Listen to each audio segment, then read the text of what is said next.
This is Andy Purewal for Boxing Social in association with Betfred, and I'm delighted to be joined by David Diamante over Zoom. David, you're in the UK. Unfortunately, we're not able to do this together, but how are you doing?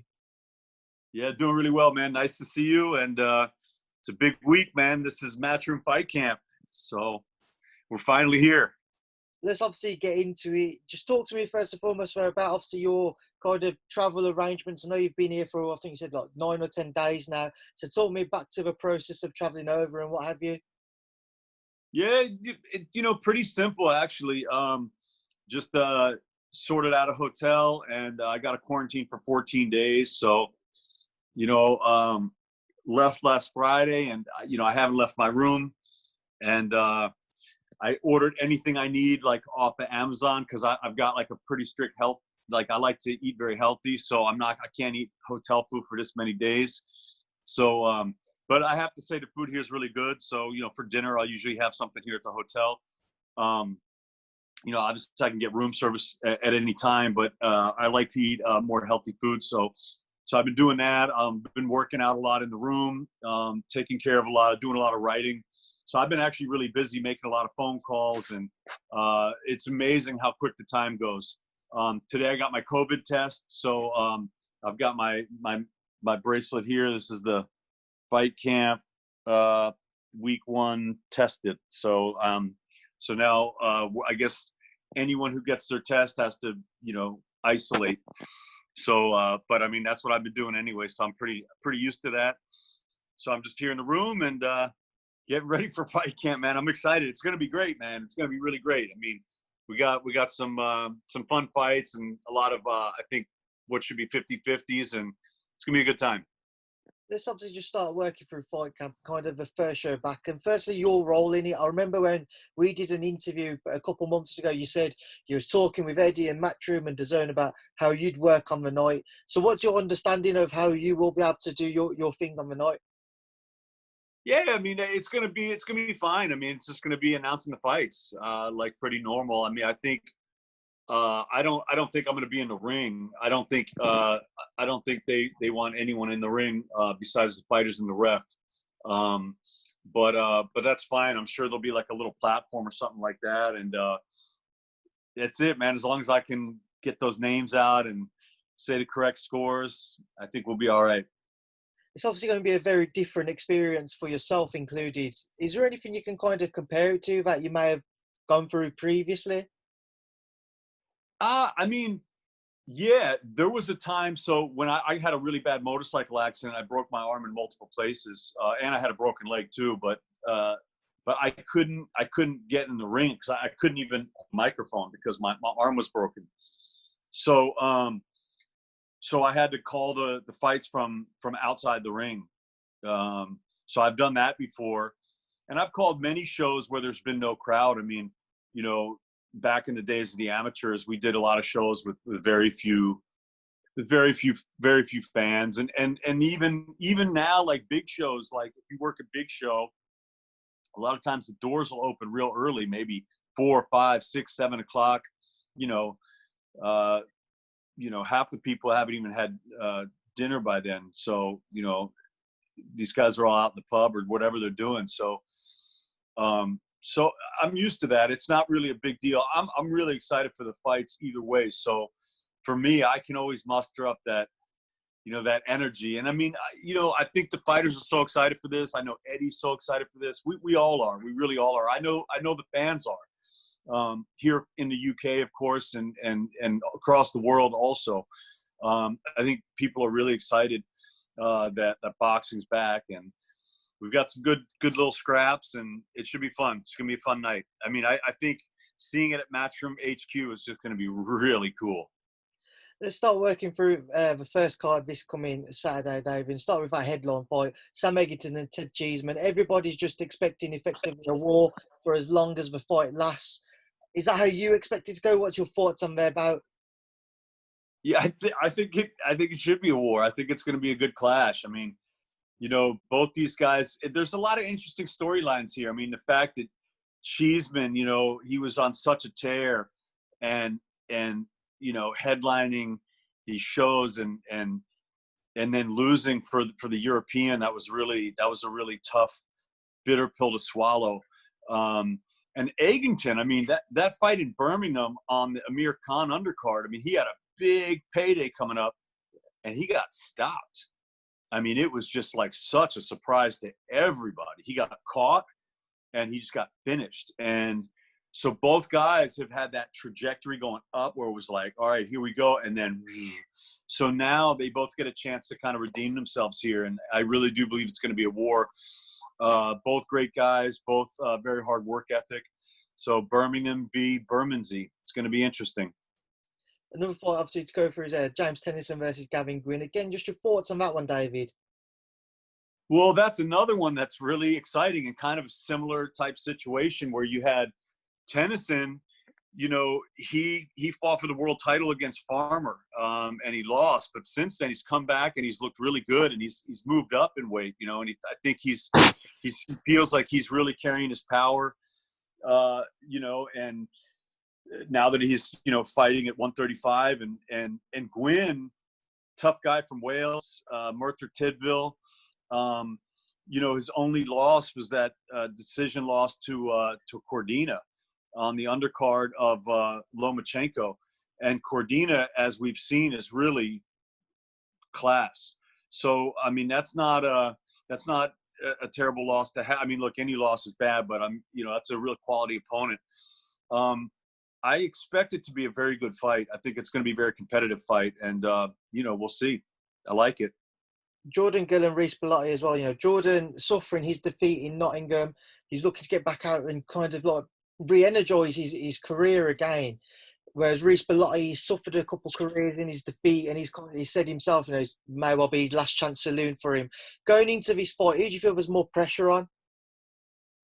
Well, yeah, you kind of answered the question there that I, you know, in asking it. I mean, the whole thing, Jordan Gill's another one. This fight is another fight that has that story. It's like Jordan Gill was on that trajectory, and he was like headlining shows, and to headline a show in his hometown, and he got stopped by Tinoco, and that was a really, really tough fight, and I think he learned a lot from that, and he's come back now. He's on the winning track. You know, Bolati has had a few losses, and of course the tough loss to Iron Ryan Walsh. But you said who's more pressure on? I kind of, you know, I think pressure's on both of these guys. I think really it's a must win for both guys. It's a must win. I think if I had to put more pressure, I don't want to do that, but I would say maybe on Jordan. Because I think Jordan, there were all these super high expectations for him, and so if he can't get past Bolati, that's gonna be really tough for him. But Bolati too. I mean, you know, he's a quality fighter, and he really wants to get that W. So it's a good fight, man. Really, really nice fight there. And of course, we're going to have some heavyweight action on Saturday night as well in Wardley versus Bolili. I'm sure you, as much as everyone, David, is going to be looking forward to seeing two heavyweights get back in the ring, especially in your case, being able to see it live. But just break down that fight for me, David. What are your thoughts on it? Well, you know, I like this fight a lot because I'm a huge fan of Fabio Wardley. I think he's a really exciting young heavyweight, and he bangs, man. He punches really hard. He's now stepping up in opponents. You know, has come up from cruiserweight and looked really good since. He obviously had a really tough outing against Craig Glover, you know, Craig from Liverpool, and that was a great fight. I think that was a couple years ago, or last year, a couple years ago.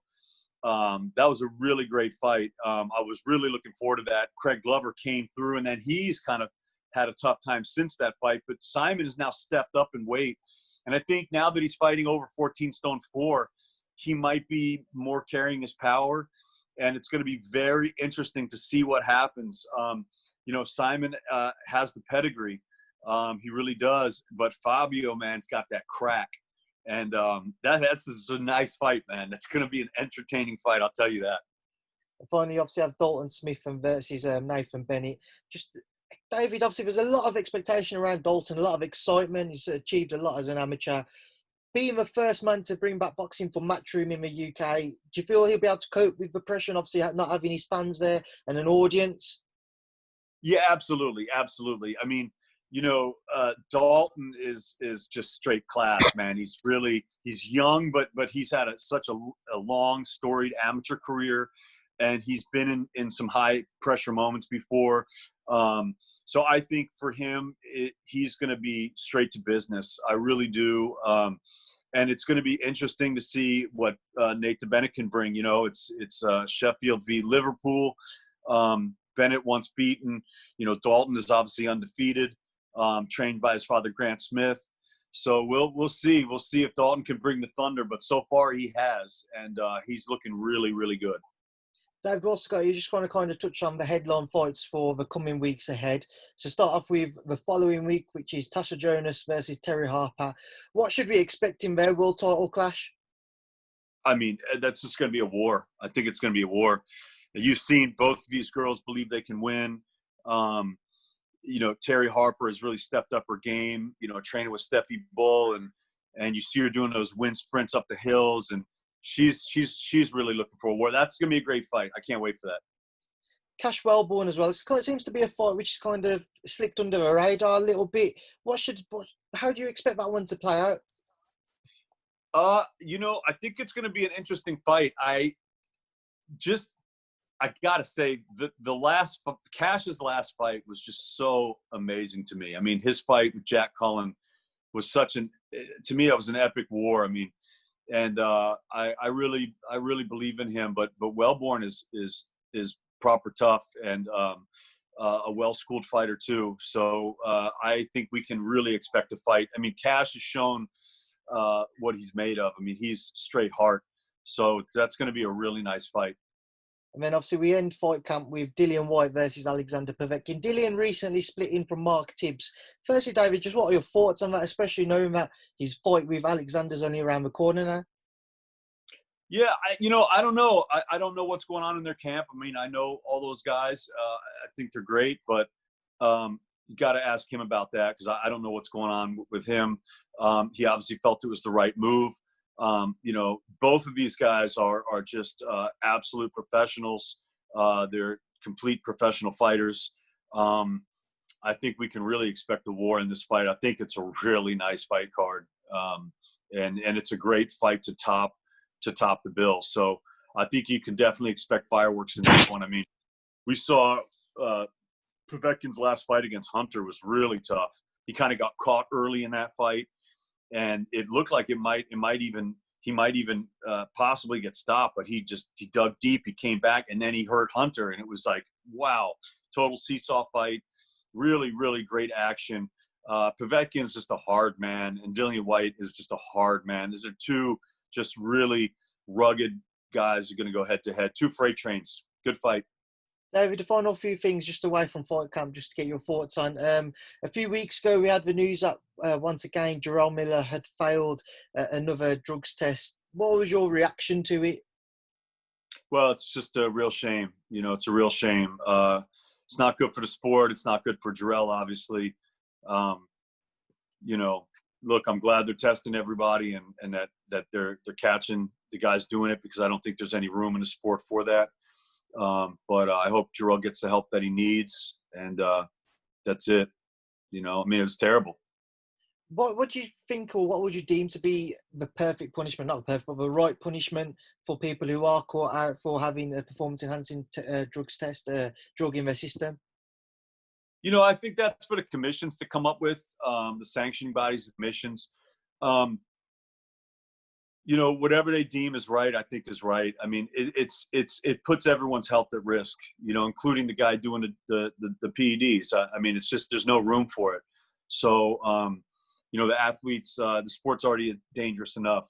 So I just don't think it should happen. It's a shame. It's a real shame. But, it's part of the sport, and we see it in all sports. It's not just boxing. We've seen it in many, many sports. So I'm just glad they're doing good testing now. Away from Jarrell, and there's a lot of talk once again about Canelo and who he may well face next. Seems to be Callum Smith is apparently the front runner now.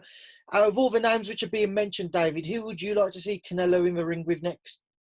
Yeah, I'd be happy with Callum Smith. I think that a lot of people have wanted that fight for a long time. I mean, I think they wanted it in Anfield. You know, that would be amazing if you could get it in there. But yeah, it's a big fight. I mean, obviously Smith didn't look great in his last outing versus John Ryder, and there were talks about John possibly getting the fight, and then of course there was the BJ Saunders and that fell through. I mean, it's really the sweepstakes, right? Anytime you've got like the Mayweather, the Pacquiao, the Canelo, the Triple G, everybody wants to fight him because that's where the real money is. But either way, I mean, I think Callum Smith is a great fighter, and it looks like he might get a shot.